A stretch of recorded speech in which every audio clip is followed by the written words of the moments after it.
Well, President-elect Biden and Vice President-elect Harris proposed by far the most ambitious clean energy and climate plan in U.S. history during the campaign. The core of their proposal is to use the response to the tragic pandemic that we have and the terrible economic toll it is taking on our economy, our jobs in industry after industry from coast to coast, and build back better.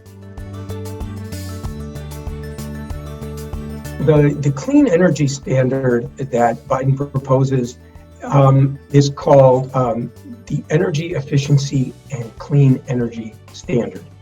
And it would require utilities to produce increasingly clean electricity until by 2035, the electricity that they sold or provided to their customers was completely carbon-free.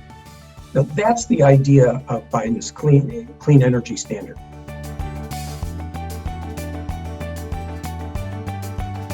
This standard is modeled after many state clean energy and renewable standards that have been in use for well over 20 years.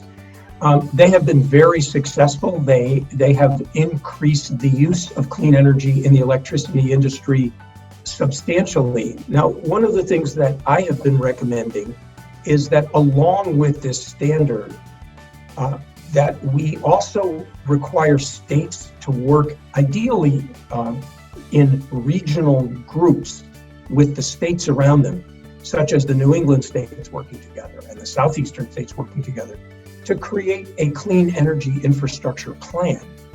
Because I think it's very important to plan the electric system and all of its fuel supplies in an integrated long-term way. It's a very complex system. It runs 24/7. It needs very high reliability and cybersecurity, and the investment time horizon for this industry is very long. You have to build things 5 or 10 years or even more in advance. So planning has proven to be a very important ingredient of climate change policy and successful grid decarbonization everywhere in the world that we've seen it succeed.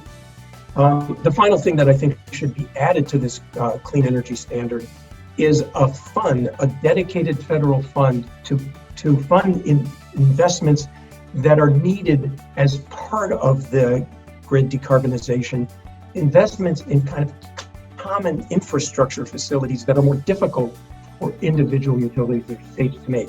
Investments like very large transmission lines that cross multiple states, or very large storage facilities that serve large regional areas, such as the large dams that we built back in the 40s in the Pacific Northwest.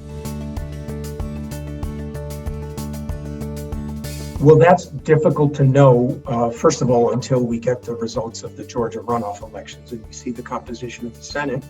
We also need to know whether a Senate that, should it stay in Republican control, takes the position that it's trying to block any success or progress on climate change, really against the will of the American people, who are overwhelmingly in favor of making progress on climate change, regardless of political party.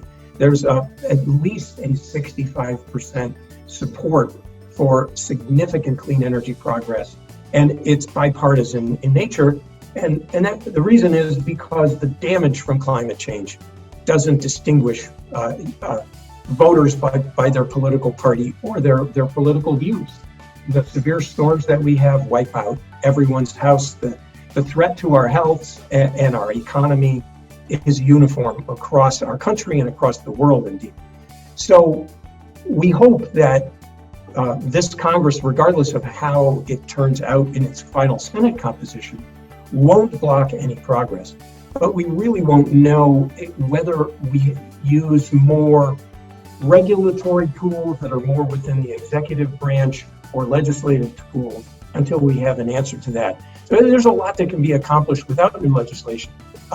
It would be better if we can add legislation to our policy arsenal.